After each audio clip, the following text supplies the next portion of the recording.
48 മണിക്കൂറിനുള്ളിൽ യുദ്ധം തീരും. ഇറാനെ വരുതിയിലാക്കി അമേരിക്ക. സത്യത്തിൽ ഇതൊരു ചോദ്യമാണ്. 48 മണിക്കൂറിനുള്ളിൽ യുദ്ധം തീരുമോ? ഈ ചോദ്യം വല്ലാതെ കുഴയ്ക്കുകയാണ് അമേരിക്കയടക്കം. 14 ധാരണാപത്രം തയ്യാറായി കഴിഞ്ഞിരിക്കുന്നു. ഇനി ഇതൊന്നും വഴങ്ങുന്നില്ല എങ്കിൽ ബോംബാക്രമണത്തിന് ഭീഷണിപ്പെടുത്തുന്നു. എണ്ണവിലയിലെ വൻ ഇടിവ് തന്നെ അതിനൊരു കാരണമായി മാറുന്നു. യുറേനിയം സമ്പുഷ്ടീകരണത്തിന് നിബന്ധനകളോടെ അനുമതി നൽകിയാൽ 48 മണിക്കൂറിനുള്ളിൽ യുദ്ധം തീരുമോ?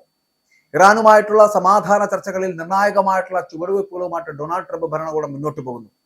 വർഷങ്ങളോളം താൻ കടുത്ത ഭാഷയിൽ വിമർശിച്ചിരുന്ന മുൻ പ്രസിഡന്റ് ബറാക് ഒബാമയുടെ ആണവ കരാറിനെ അതിനെ അനുസ്മരിപ്പിക്കുന്ന തരത്തിലുള്ള സമഗ്രമായിട്ടുള്ള ഒരു ഉടമ്പടിക്കാണ് ട്രംപ് ഇപ്പോൾ തയ്യാറെടുക്കുന്നത് എന്നുള്ളതാണ്.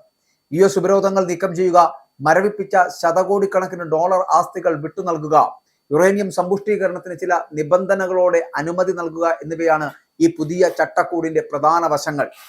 സ്റ്റീവ് വിറ്റ്കോഫ്, ജാരഡ് കുഷ്ണർ എന്നിവരടങ്ങുന്ന ട്രംപിന്റെ പ്രത്യേക പ്രതിനിധി സംഘം മുതിർന്ന ഇറാനിയൻ ഉദ്യോഗസ്ഥരുമായി ചേർന്ന് 14 ധാരണാപത്രത്തിന് രൂപം നൽകുകയും ചെയ്തു.